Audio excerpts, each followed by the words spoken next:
It's 1998, and you're having trouble sleeping because you can't stop thinking about Beanie Babies. In fact, you haven't been able to stop thinking about them for months. You imagine a world where everyone knows about Beanie Babies, and everyone has their own. You would share them with your friends, but the only thing they do is make fun of you.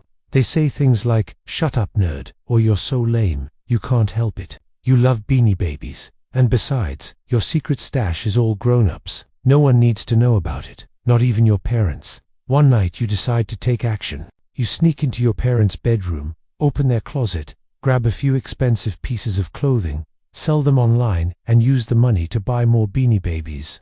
At least that's what happened to Mark, a college student who spent his entire grant money buying and selling beanies before he dropped out of school altogether. But what is it about these small plush toys that have led some people to commit crimes they never thought they were capable of? And why does this story have everything to do with pyramids? If you're ready to find out just how obsessed people got over these bean-filled plush toys, then let's get started. In case you forgot, let's start with a refresher. What are Beanie Babies? Introduced by Ty Warner in 1993, these plush toys quickly rose to popularity thanks to their iconic heart tag and limited production runs.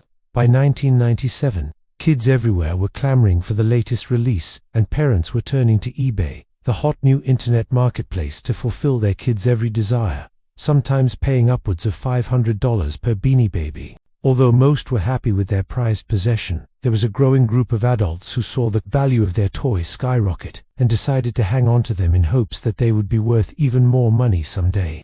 And then something strange happened. One day Ty announced that they would be retiring a particular Beanie Baby, meaning that no more of that particular Beanie Baby would ever be made again. As soon as the announcement was made, the price of that Beanie Baby shot up.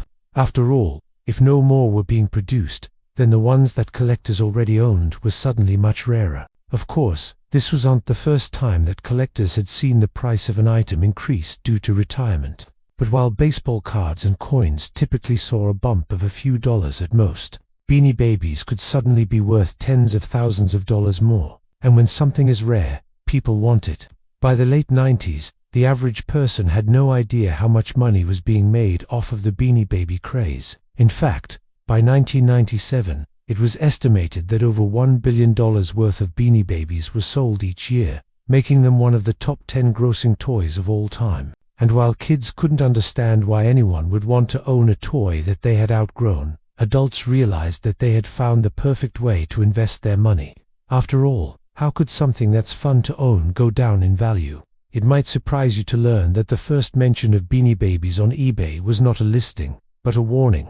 On August 8, 1997, an eBay employee named Erin Shahan wrote an article titled, "Beware of Beanie Babies on eBay," which explained that the website was seeing massive amounts of traffic due to the sudden interest in the toys. So much so that the search term Beanie Baby was the single most popular search on the site, accounting for nearly 1% of all searches at the time.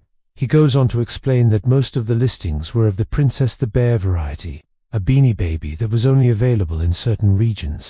In the same article, Sean Eng explains the psychology behind the mass hysteria, explaining that the allure of collecting rare items dates back to 1904, when the St. Louis Post-Dispatch published the first documented Beanie Baby-like frenzy. Back then, people were clamoring for a pin that was only available at the 1904 World's Fair. Today, those pins sell for thousands of dollars at auction. While most people don't end up spending that much, Shane explains that the thrill of the hunt keeps people coming back. And that was especially true when it came to Beanie Babies. Of course, the company didn't make it easy for collectors. Each Beanie Baby came with its own birth year, and some even had birthdays. Collectors would visit stores every day to see if their favorite Beanie Baby had arrived, only to be told that they needed a membership card to purchase them. Once they had the card, though, they were allowed to buy one Beanie Baby per week, which led to some rather drastic measures being taken. As strange as it sounds, there were actual Beanie Baby stalkers. If you didn't want to wait until the next restock at your local store, you could turn to the internet, where people were selling their weekly allotment for huge profits. And some people went even further than that.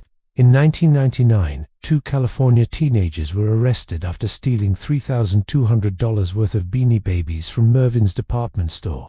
When asked why they committed the crime, the pair replied that they had planned to sell the merchandise on eBay. In fact, eBay played such a big role in the Beanie Baby boom that some people even ended up meeting through the site. Take Amanda and David, for example. The couple met on eBay in 1997 after bonding over their shared love of Beanie Babies. They ended up getting married 3 years later in a ceremony that featured Beanie Babies as part of the decor and a guest book. Now, though times have changed, instead of having your own wedding, you can rent someone else's. With that said, let's get back to our story. Not everyone, however, was happy with the rise of Beanie Babies. In a 1999 interview with the New York Times, Michael Grossberg, a psychologist at Lincoln Hospital Center in New York City, called the Beanie Baby craze addictive, saying that people become attached to the idea of owning the complete set. Like gambling, this attachment becomes obsessive and compulsive, leading to an unhealthy preoccupation with acquiring the desired item. In fact, some people took this to such an extreme that there was a whole community of people dedicated to ruining the joy of Beanie Babies for others. They stole them, vandalized them, even killed people for their collections. In May of 1999, 2 men were arrested after they broke into a house and stole a large collection of Beanie Babies, which they later tried to sell at a swap meet.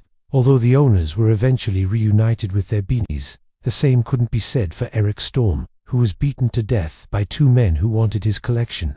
The craziest part about this is that the murder may not have even happened if it weren't for the fact that Beanie Babies were retired in the first place. Before Eric was killed, he had placed an ad in the newspaper offering to trade Beanie Babies with other collectors. That's when Joseph and Dennis reached out to him with an offer of their own. The 3 met up to discuss the potential trade, but things didn't go as planned, and the brothers beat Eric to death with a lead pipe, stealing over 100 Beanie Babies in the process. Although this case may sound like an anomaly, it actually happened pretty frequently. There were several cases of people being murdered for their Beanie Baby collections during the height of the craze. But what does this say about human nature? Is it really so bad that someone would keel over a bunch of stuffed animals? Well, yes and no. While we can never know what goes on inside someone's head, we do know that the more valuable something is, the more likely someone is to harm you in order to get it. And while that's true of physical objects, it's also true of digital assets like cryptocurrencies.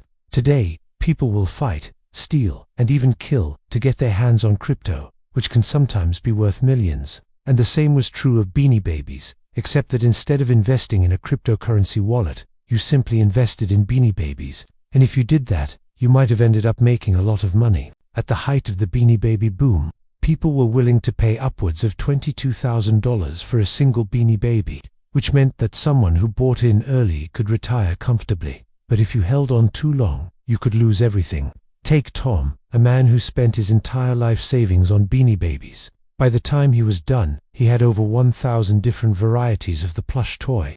But as soon as he finished his collection, the prices plummeted, and he was left holding the bag. If you're wondering what happened to Beanie Babies today, they're still around, although they're no longer as popular as they once were. In 2017, Time Warner Holdings LLC filed for bankruptcy after years of declining sales. Although the company is still around today, they've focused on other products, and Beanie Babies are now mostly sold as a novelty item. So what can we learn from this story? For one, it shows us that nothing lasts forever. Even the hottest investment of the moment will go out of style eventually. Secondly, it teaches us that it's important to stay grounded and not get caught up in the hype. Finally, it reminds us that while material possessions may seem important at the time, they never truly are. So what's the biggest lesson that you learned from this video? Let me know in the comments below. And before you go, make sure to check out this video on the biggest pyramid schemes of all time. Thanks for watching.